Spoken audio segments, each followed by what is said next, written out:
जय माता दी दोस्तों, वेलकम है आपके अपने चैनल शिल्पीज किचन में। लेकर आ गई हूँ एक और न्यू व्रत स्पेशल रेसिपी। बहुत ही ज़्यादा हेल्दी है, जीरो ऑयल रेसिपी है, बहुत ही कम समय में बनकर तैयार हो जाएगी। वीडियो को लास्ट तक जरूर देखिए। अगर आप मेरे चैनल पर नए हैं तो चैनल को सब्सक्राइब, आने वाले वीडियो के नोटिफिकेशन आपको मिलते रहे तो बेल आइकन, और वीडियो अच्छा लगे तो लाइक शेयर करना ना भूलें। बहुत ही कम समय में बनने वाली ये हेल्दी सी रेसिपी आपको ज़रूर पसंद आएगी। सबसे पहले यहाँ मैंने ले ली है 1 कटोरी ये समा के चावल। अब इस समा के चावल को हम पानी से अच्छे से इस तरह से रगड़ रगड़ कर धोएंगे। ये देखिए, जो भी इसमें डस्टिंग होगी ना वो सारी इसमें से निकल जाएगी। और आधे घंटे के लिए इसको हम भिगाने रख देंगे। ये देखिए, जैसे जैसे मैंने इसको रगड़ा तो आप देख सकते हैं कितनी इसमें से डस्टिंग आ गई है। और इस पानी को हम निकाल देंगे। देखिए, 4 से 5 बार धोने के बाद पानी एकदम साफ हो गया है। इसको रख देते हैं। यहाँ मैंने फिर से एक और बाउल ले लिया है। इसमें हम डाल रहे 1 कटोरी डेसिकेटेड नारियल। अगर डेसिकेटेड नारियल नहीं है तो नॉर्मल नारियल को भी आप ले सकते हैं। अब इसमें हम डाल देंगे गरम गरम उबलता हुआ पानी। गरम गरम पानी डालने से नारियल एकदम फ्रेश जैसा हो जाएगा। देखिए, इसे भी हम 5 मिनट के लिए इसी तरह से छोड़ देते हैं। अगर आपके पास फ्रेश नारियल है वो भी आप ले सकते हैं। यहाँ कुकर में ले लिए हैं मैंने 5-7 आलू। अब इनको भी हम गैस पर उबालने रख देते हैं। 1 से 2 सीटी में ये अच्छे से उबल कर तैयार हो जाएंगे। कुकर का यहाँ लगा देते हैं हम ढक्कन। गैस पर मैंने रख लिया है एक पैन। इसमें डाल देंगे घी। बहुत ज़्यादा घी नहीं डाला है, आधे चमचे के समथिंग मैंने इस घी को डाला है।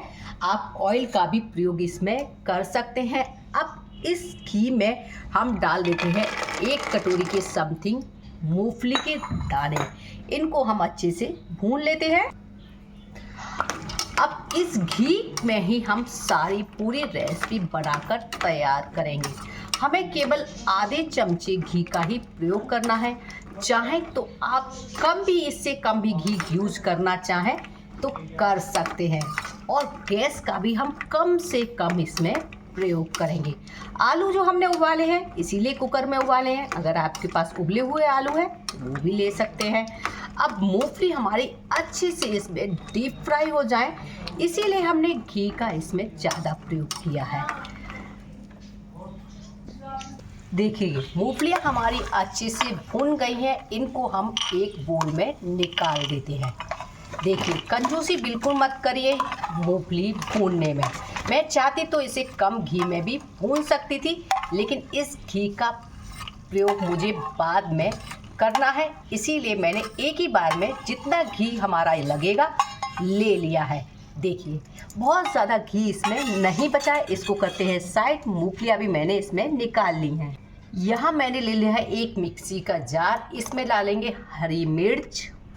जो मूंगफलियाँ हमने भून के रखी हैं उसकी आधी मूंगफली इसमें हम डाल देंगे। सारी मूंगफलियाँ हमें नहीं डालनी है, आधी मैंने बचा ली, आधी इसमें डाली है। इनको हम दरदरा कूट लेते हैं।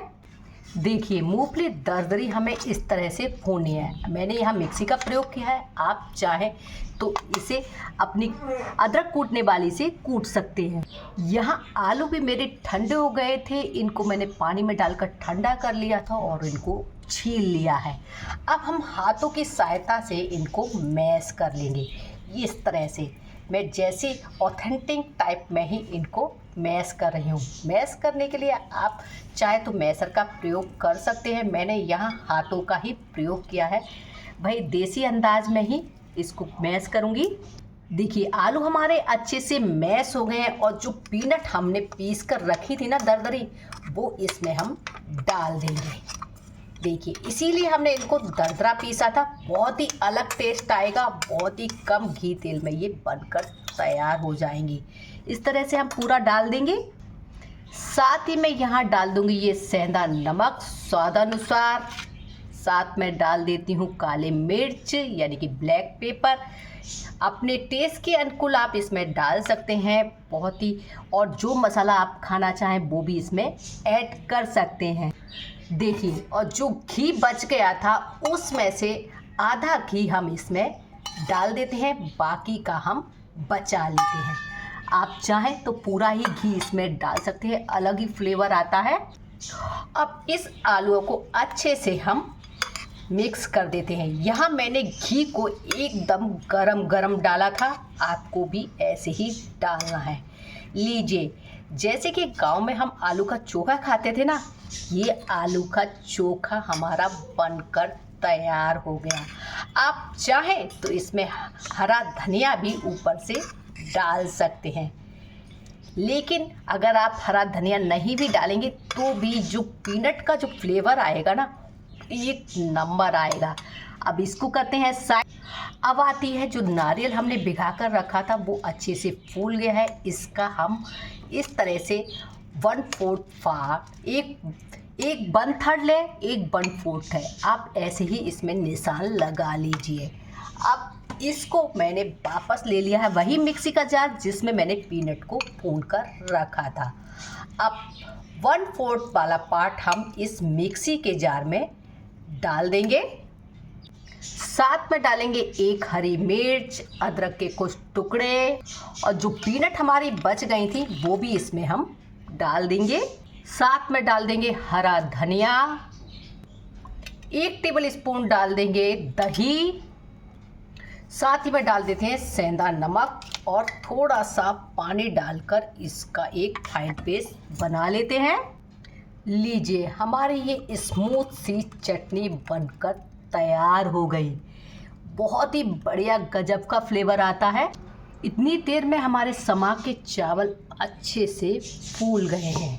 अब हमें लेना है एक मिक्सी का जार, और जो समा के चावल हमने भिगा कर रखे थे ना, बिना पानी के इसमें हम मिक्सी के जार में डाल देंगे। साथ ही में जो डेसिकेटेड नारियल हमने भिगा कर रखा था ना, वो भी हम इसमें डाल देंगे।